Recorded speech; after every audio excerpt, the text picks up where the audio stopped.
আল্লাহর প্রশংসা করবেন। আল্লাহ থাকবেন কোথায়? আরশে আযিমে। নবী কোথায়? ওই পায়ের তলে সাজদা করছেন। দেখেন অবস্থা, আরশে আযিমের নিচে সাজ্জারত অবস্থায় আল্লাহর নবী আল্লাহর প্রশংসা করবে বেকালেমাতিন, এমন বাক্য দিয়ে যে বাক্যগুলি আল্লাহ তাআলা তখন তাকে শিখিয়ে দিবেন। অনেকক্ষণ পর্যন্ত সাজ্জারত অবস্থায় পড়ে থাকবেন আর আল্লাহ আরশে থাকবেন। তারপরে নবীকে আওয়াজ দিয়ে বলবেন ইয়ারফা ইয়া মুহাম্মদ ইরফা রাসাক ওয়াসআল তুতা ওয়াশফা তুশাফা।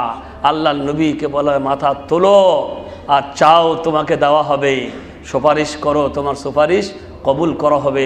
আল্লাহর নবী তখন মাথা তুলবেন আর বলবেন ইয়া রব উম্মতি উম্মতি, হে আল্লাহ আমার উম্মতের অবস্থা খুবই খারাপ, মেহরবানি করে তাড়াতাড়ি হিসাব কিতাবের ব্যবস্থা শুরু করা হোক।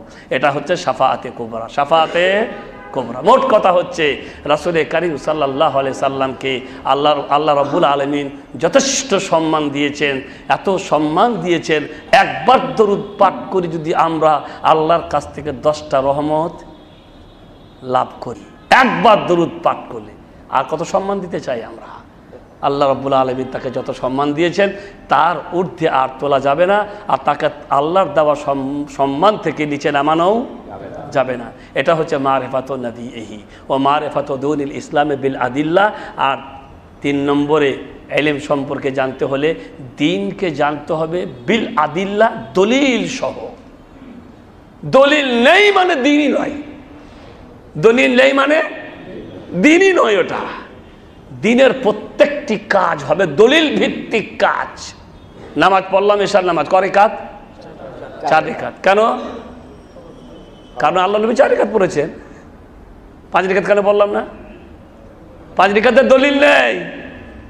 5 রাকাতের দ্বীন দলিল ভিত্তিক জানতে হবে। 5 রাকাতের, অথচ 5 রাকাত যদি পড়তাম আর 1 রাকাত আবার সূরা ফাতিহা, আবার রুকু, আবার সাজদা, রুকুর দোয়া, সাজদার দোয়া, কতগুলা জিকির বাড়তো, কতগুলো আমল বাড়তো, কতগুলা জিকির বাড়তো, কিন্তু সব ফলস, বৃথা।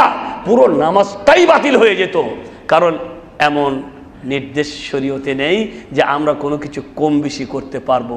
দলিল সহ দ্বীনকে জানতে হবে, দলিল সহ দ্বীনের দলিল যেটা যে কাজের নেই সে কাজ করা যাবে না।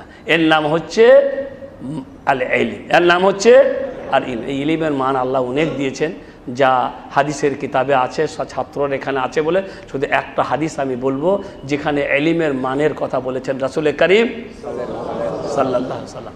সেই